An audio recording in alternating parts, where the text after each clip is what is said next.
sniega kupenā un jau miruši, un iespējams jau labu laiku šajās kupenās ir gulējuši. Par spīti iespējamai korupcijai, ko šobrīd vērtē Korupcijas novēršanas un apkarošanas birojas Rīgas dome, negrasās vērtēt mikroautobusu konkursu līgumu. Cīņa par Rīgu pašvaldību vēlēšanās arī kļūst arvien asāka par šiem un arī citiem tematiem. Šorīt saruna ar Rīgas domas priekšsēdētāju Nilu Ušakovu. Labrīt! Labrīt! Labrīt! Jūs solījāt pievērst tādu lielāku uzmanību Rīgas domas darbinieku rīcībai. Šajā ziņā mēs tagad pievērsīsimies tam mikroautobusu konkursam, kas mums ir labi zināms. Tur ir cieši saistība ar kompāniju, kas ir uzvarējusi ar valdošās koalīcijas partijas gods kalpot Rīgai valdes locekli Aleksandru Brandavu arī. Kā jūs redzat, jūs pievērsīsiet arī šim notikumam tomēr lielāku uzmanību vai arī ne? Pa punktiem. Pirmais, to, ko mēs patreiz redzam uz Rīgas ielu. Mēs redzam vecas mašīnas, mēs redzam šoferus, kas nekāda gadiem nav laipnības paraugs. Mēs redzam ļoti problematisku nozari. Un tieši tās kompānijas, kas neuzvarēja šajā konkursā, tie ir tie, kas tagad viskaļāk sūdzas. Tas ir viens. Otrais. Konkursa gaita, IUB, tas ir iepirkuma uzraudzības birojas, 6 reizes pārbaudīja. 6 reizes bija sūdzības, 6 reizes notika pārbaudas, neviena pārkāpums netika konstatēts. Tas ir 2. Trešais. Kad tiek runāts mēdījos bieži vien par to, ka tiek pieminēts cipars 25 miljoni lati, un visi uzreiz sāk domāt, ka kaut kāds ļoti labvēlīgs cilvēks, kam ir labas attiecības Rīgas doma, katru gadu saņems 25 miljonus latus. Tas nav pareizi. Šie uzvarētie no Rīgas domes, no Rīgas attīksmes, no viena cita Rīgas domē piederuši uzņēmumu nesaņems nevienu santīmu. Viņi uzvarēja, dabūjot par to savu galu pienākumus, pirkt jaunas mašīnas, kas atbilst konkursu prasībām, nodrošināt kvalitatīvu pakalpojumu un ieguldīt savus līdzekļus. Tas tiesības viņi ir uzvarējuši šajā konkursā. Tas ir 3. Ceturtais, es esmu minējis, ka IUPS ir veicis 6 pārbaudas, neviena reize nebija konstatēta neviena pārkāpuma. Es tāpat kā jūs. No mēdiem esmu uzzinājis, ka iespējams, ka nav veiks pārbaudi. Man, kā Rīgas domas priekšsēdētājiem, kā amatpersona, nav neviena oficiāla papīra. Man nav neviena papīra, kas pateiktu, ka ir iespējams, piemēram, interešu konflikts. Jūs esat minējis korupciju, tas ir mazliet savādāks. Tas ir aizdomās, kas bija minēts medijos par interešu konfliktu. Man nav neviena papīra. Konkurss gāja 1,5 gadu. Mēs 1,5 gadu nevaram sakārtot šo jomu. Tas mašīnas ar katru gadu paliek vecākas, situācija paliek sliktāka. Kāds man būtu pamatojums pateikt, ka šīs konkurss ir jāizbeidz? Ar ko citi atšķīrās no šī uzvarētāja? Ko jūs sapratāt no šī konkursa? Ir konkursa noteikumi, ir nolikums. Viss, kas notiek, gan konkursa gaita, gan noslēdzot šo konkursu, tika apstrīdēts 6 reizes IUB. IUBs ir pateicis, ka konkursa uzvarētājs ir izvēlēts atbilstoši Latvijas Republikas likumdošanai un konkursa nolikumam. Bet kā jūs redzat, ar ko citi atšķirās? Ar ko viņi bija vājāki vai atšķirīgāki, neatbilstošāki? Atgriežoties pie sarunas sākuma, patreiz to, ko mēs redzam uz Rīgas ielām, bet tie, kas neuzvarēja šajā konkursā, tie ir tie, kas patreiz vada par Rīgas ielu. Bet jūs konkursā vērtējat to, kā viņi strādā šobrīd, vai piedāvājums? Bija vērtēts piedāvājums konkursā. Tad mēs par piedāvājumu, nevis par to, kas ir uz Rīgas ielām šobrīd. Ar ko viņi atšķīrās no tiem, kas tagad uzvarēja? Piedāvājums bija stiprāks. Ar ko? Kaut tā to, ka viņi varēja parādīt, kā viņi ieguldīs līdzekļus, no kurienes viņi tos līdzekļus ņems, un kā viņi nodrošinās to, ko viņiem dabūja šī konkursa rezultāts. Nozīmē nopirkt jaunas mašīnas, un jaunām mašīnām nodrošināt kvalitatīvu pakalpojumu. Jūs pieminējāt vairākus punktus, tā skaitā punkts 3 arī bija par šo nolikumu. Daudzi citi šie pārvadātāji, arī tā skaitā, protams, tie, kuri bija pieteikušies, teica, ka šis nolikums arī bija veidots tā, ka praktiski arī neviens cits nemaz nevarēja uzvarēt. Vai jūs to varētu apstrīdēt? Konkursa nolikums bija ļoti strikts, tāpēc, ka mēs gribam izkaut to situāciju, ko mēs redzam patreiz. Nekvalitatīvu piedāvājumu mēs gribam, lai par Rīgas ielām brauktu jaunas. Jā, bet iespējams jau tie pārējie pretendenti arī, protams, būtu ņēmuši aizņēmumus. Viņi bija apstiprinājumu guvuši kredītam, es saprotu, kādā Maskavas bankā. Viņi arī būtu ieguldījuši līdzekļus. Neviens vēl nebūtu braucoši ar tiem veciem mikroautobusiem. Izradies, ka viņi nevarēja pat parādīt atbilstošu papīrus, ko arī IUPS atzinis, ka viss ir noticis atbilstoši nolikumam un atbilstoši likumiem. 6 pārbaudes, es gribu jums atgādināt. Jā, bet tad jums ir pilnīgi pārliecība, ka šis konkursu uzvarētājs, kuram nav bijusi līdz šim nekādas saistība ar pasažieru pārvadājumiem mikroautobusu jomā, būs tas labākais pretendents, vai, teiksim, viņš ir uzvarētājs, tad viņš ir labākais tikai tāpēc, ka viņš spēs nodrošināt tās tehnoloģiskās prasības, kuras jūs vēlaties jaunos automašīnās. Mēs gribam redzēt modernas mašīnas. Modernas mašīnas, un kā būs ar pasažieru pārvadājumu īstenošanu, ne tikai modernām mašīnām, vai bez pieredzes viņi spēs to īstenot. Ir 35 maršruti, cik es saprotu. Maršrutniekiem. Jā, 200 mašīnas. Kas ir labāk? kad ir tie, kuri ir līdz šim braukuši, un varbūt tā kvalitāte ir tāda, kādu mēs redzam, kā jūs teicāt, uz ielām, vai arī tie, kuri nav vispār braukuši? Neviens jau uzskatījums neapstrīd par to, ka jābūt kvalitatīvam. Mēs vienkārši pārunājam tos jautājumus, vai ir kaut kāds pamats aizdomām tam, ka šis konkurss tomēr nav noritējis. Bet atgriežoties atkal pie sarunas sākuma, Rīgas doma nemaksās uzvarēt nevienu centīmu. Tas ir galvenākais. Viņa uzvarēja un dabūja savu galvu tiesības pirkt tas jaunas mašīnas ar visiem etaloniem, ar visiem pienākumiem pārvādās bezmaksas invalīdus un tā tālāk, un to viņam vajadzēs iztenot. Kas jums liek ticēt tam, ka viņiem izdosies to īstenot? Tas finansiālais pamatojums tiek arī diezgan apšaubīts. Mēs visi zinām, ko saka arī konkurenti. Atkal, konkurenti ir tie, kas patreiz nodrošina to kvalitāti, ko mēs redzam uz iela. Būtu ļoti dīvaini, ja viņi saktu slavēt tos, kas uzvarēja šajā konkursā. Tas ir pilnīgi loģiski. Ja es konkurētu vietu, darītu to pašu. Es lamātos, ka viss notika negodīgi. Bet mums ir, ja mēs runājam par konkursiem, galvenā instance, kas var pateikt, vai konkurss ir noticis atbilstoši visiem likumiem, ir iepirkuma uzraudzības birojas. Pa pusotru gadu 6 reizes tika pārbaudīts. Man nav neviena pamatojuma pateikt, ka IUPS rīkojas nepareizi. Bet interešu konflikts šajā gadījumā, ka uzvarētāja kompānija ir cieši saistīta ar cilvēku, kurš strādā Rīgas pašvaldības uzņēmumā, kurš iespējams šīs kartes, e-kartes varēs piegādāt šiem pašiem autobusiem, iespējams, nezinu, izdevīgāk vai kā. Tās ir aizdomas tikai. Protams, mēs runājam šeit par aizdomām, bet tas jums nerada tādu šaubas pamatu, ka vai tur izdosies saredzēt šo caurspīdīgumu, šo caurskatāmību, tad, kad tas jau būs jādara? Rezultāti, kas mums ir nepieciešams, atkal runāt par Ridzinēkiem un par Rīgas ielu, jaunas mašīnas, 50 centīmu cena, ko viņa arī paspēja uzņemties, ka saistības, ka viņa to turēs nemainot, ka viņi ievēro sarakstu, ka viņi pārvādās invalīdus, ka viņi strādā, skata pienākās normāla galvaspilsēta Eiropa.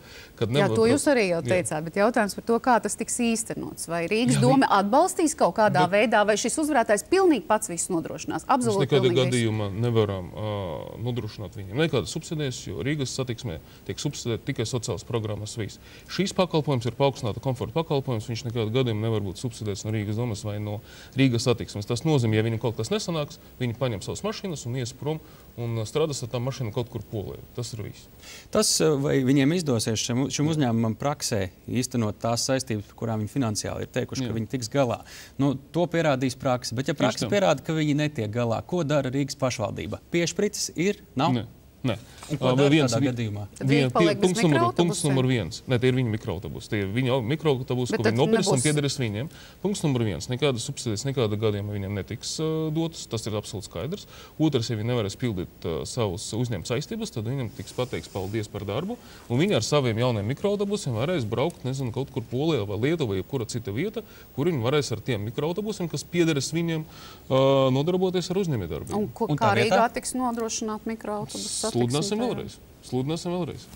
Bet ir augsta varbūtība, ārkārtīgi augsta varbūtība, ka mums uz vasaru parādīsies jaunas mašīnas, kas varēs kvalitatīvi nodrošināt to pakalpojumu. Un tas Rīgas nodokļu maksātājiem nemaksās nevienu centīmu. Kam tas maksās? Tas maksās tiem cilvēkiem, kas godīgi maksā savus 50 centīmus, lai izmantotu šo transportu. Tas ir loģiski.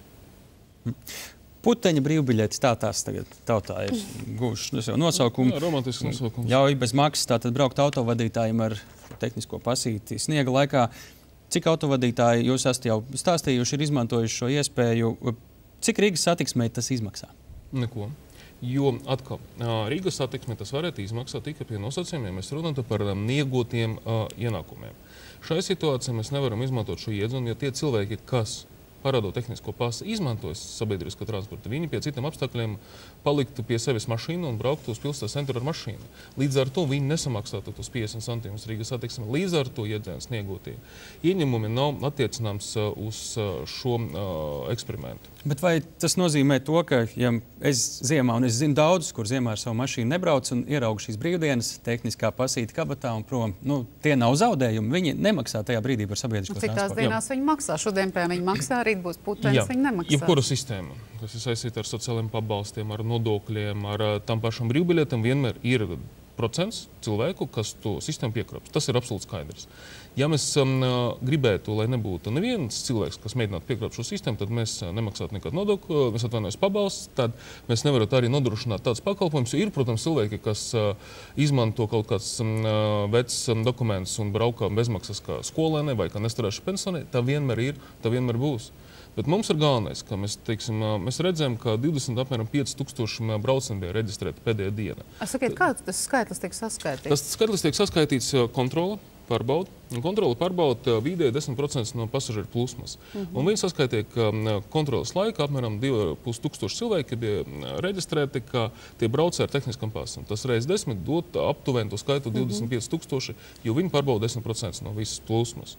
Tas nozīmē, ja ļoti, ļoti pieticīgi skaitā, tas ir 5000 cilvēki, kas tomēr atskaitot arī ar varbūtību, ka pat 30% mēģināja piekrapt šo sistēmu, atstāja savus mašīnas mājās. 5000 mašīnas mājās, tas, kas samazina korķus un tas, kas ļauj atbildīgiem dienestiem un darbiniekiem ātrāk un kvalitatīvāk tīrīt to pašu sniegu. 1000 braucēju tādi tad iznāk. Jā, 1000. Tas jebkura un nerada nekādus zaudējumus. Tas rada tikai... Ja pieņemsim, ka ir vēl puteņaina nedēļa, sliktākā gadījumā mēnesis, bet tas, ko nozīmē? Cauru gadu viņi tā var braukt ar tehniskajām pasēm un nekādas zaudējumus nerada. Nedod Dievs, ja mums būtu puteņaina nedēļa. Jā, tā mēs piekrītam. Bet, ja mums būs 7 dienas bet teorētiski pieņemam situāciju, ilgāku laiku ir šāda situācija, joprojām nerada zaudējumus. Ja mums 7 dienas ir sniegs, tas ir ārkārtas situācija Rīga, un ja mums 7 dienas nepārtraukti sniegs, noteikti visiem nodrošinās to iespēju. Bet vai nerada zaudējumus?